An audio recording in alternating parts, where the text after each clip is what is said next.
I know that Mike Johnson thinks that Donald Trump is stupid, but I didn't expect him to say it so clearly. And that is what he did this morning, because Donald Trump is making it increasingly more difficult every single day for Republicans to defend him. And especially Mike Johnson, who is terrified of losing his majority, not in the midterms, because we know that shellacking is happening, but before we even get there. We're going to get into what Mike Johnson had to say about Donald Trump in one of his new ideas, if you can even call it that. But before we do, if I could quickly ask you to leave a like on this video, and if you haven't already and you enjoy our channel, to hit that subscribe button, because it goes a long way in supporting our work. Now, before we get into what Johnson had to say about Donald Trump, one of the most blatant attacks we've seen yet, which don't come very often from Mike Johnson, I want to start with how Donald Trump created the animosity between him and his little puppet speaker with an announcement about credit cards and a law that doesn't exist that he thinks does.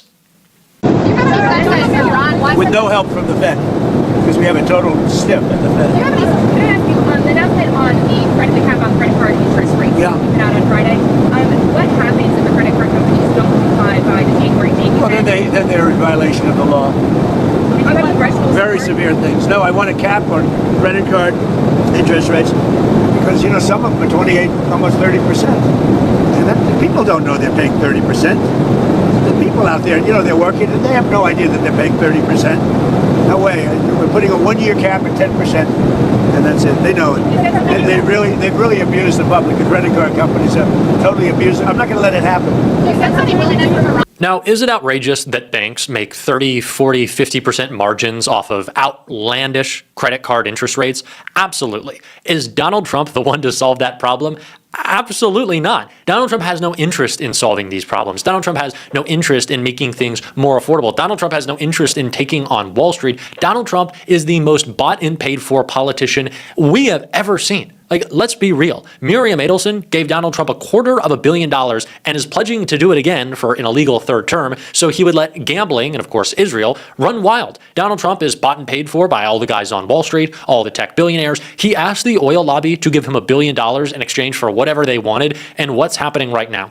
Donald Trump is not going to put a cap on credit card interest rates. Let's make that very clear. And if he cared about fraud, if he cared about banks or other big financial institutions taking advantage of consumers, maybe we still have the CFPB, right? Maybe we would still have protections for flight cancellations. Maybe we'd still have protections against junk fees, but we don't have that because Donald Trump is fundamentally disinterested in doing anything, which is why it is so outlandish that he's pretending he's going to take on this very noble fight. It would be a good fight. Elizabeth Warren had the same thing to say, and maybe it's the reason that Mike Johnson responded. Donald Trump gave me a call.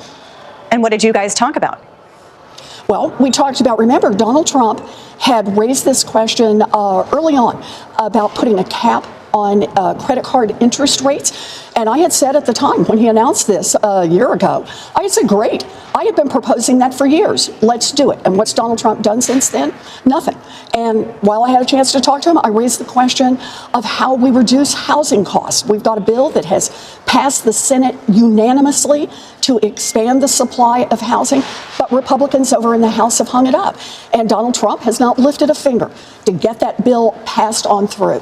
Look, what I talked about this morning is the importance of Democrats fighting to lower costs. And for me, that's what this is all about. That's what the conversation was all about, how to get costs down for American families.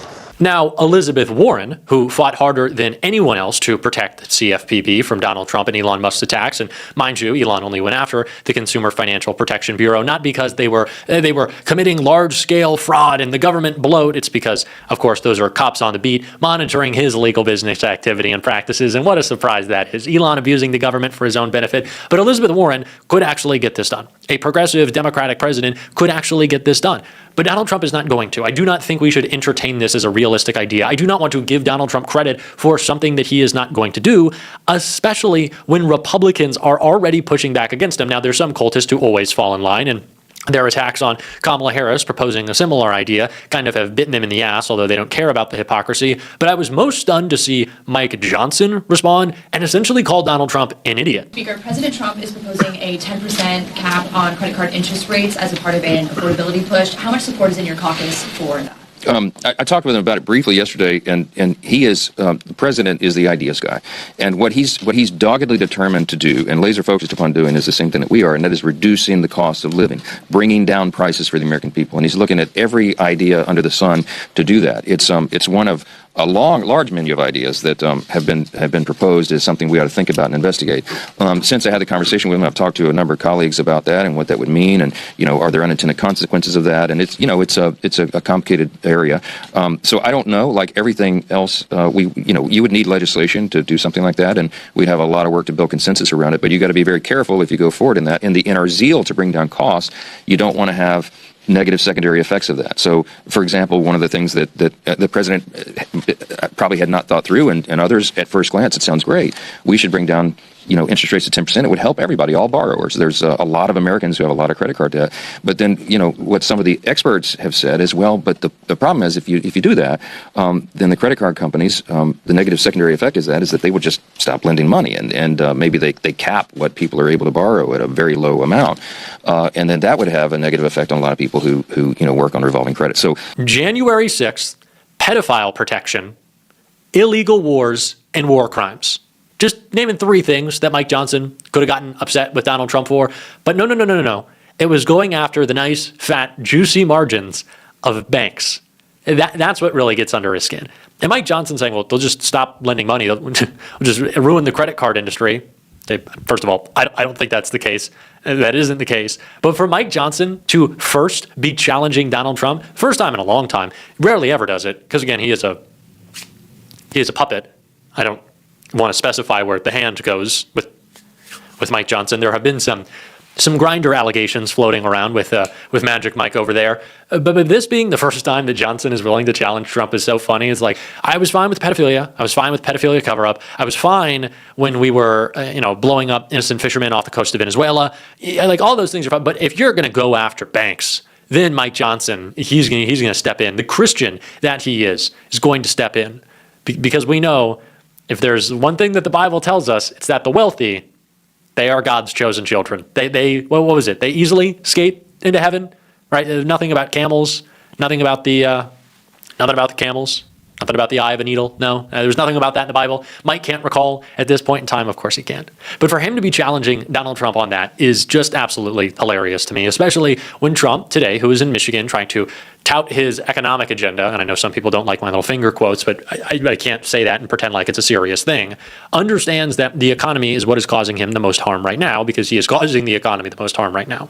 Why do you think Donald Trump is so fixated on Jerome Powell? It's not just because he wants him to cut interest rates, it's because he wants to describe the Fed as the shadow government, deep state. They're making all your problems worse while Jerome Powell builds himself, 18 new buildings and resorts, and I don't even know. But that's what Donald Trump is trying to paint in the mind of the average American, that the Fed is the reason for all your problems, and it's not the fact that Donald Trump has artificially ramped up inflation with idiotic tariffs that he uses to make himself more money. And that's the case. Donald Trump uses tariffs as a tool to solicit bribes from world leaders. Like, that is the whole of it. That is the only actual use case. We lost 65,000 manufacturing jobs last year. Why? Tariffs. But what did tariffs get us? A crown for Donald Trump, some Big Macs. I don't know, the Swiss government gave him a nice little gold Rolex clock. That's about it. That's what we got. Donald Trump got a gold clock, and then he cut the tariffs on Swiss imports. That's the point of the tariffs. Let's be clear. It's all vanity for Trump, much like with Greenland, another thing that Mike Johnson called him out for, surprisingly. I don't think anybody is considering that. I mean, it's not been in any briefing I've been in, and I go to all of them. Okay, this is not I think this is a media narrative that's been created. I do. We've been very clear. I mean, the article. Wow, who told Mike Johnson he was allowed to have an opinion? I think it's funny that Johnson's signaling to Trump of like, please don't do this. I'm begging you. It would be so bad. Is for him to be like, well, no sane person would ever do that. You know who you're working with, right? It is still Donald Trump. Mike's like, well, no reasonable person would be saying that. It'd be idiotic to invade Greenland, to put boots on the ground. And then Trump's like, we love boots on the ground, and we love the boots, and boots the house down, and boots, and they're wonderful boots. How big are the boots? Where are they? And then Maga's like, can we lick the boots? We love to lick boots. Is it a billionaire's boot? I'd love to lick that boot. That's my Maga impression. It's also Trump. But Mike Johnson being like, we're not going to do that dumb shit. Mike, the dumb shit is exactly what you do. That is what you do every single day.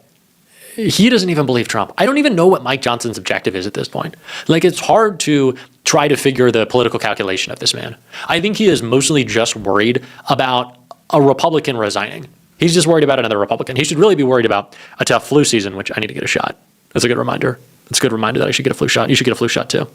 But Mike Johnson is just worried about someone resigning. And he's just trying to keep it all packed together, and everyone happy, and don't get all riled up. Don't get mad at me. Come on, please don't get mad at me. But they should. What sane person wouldn't?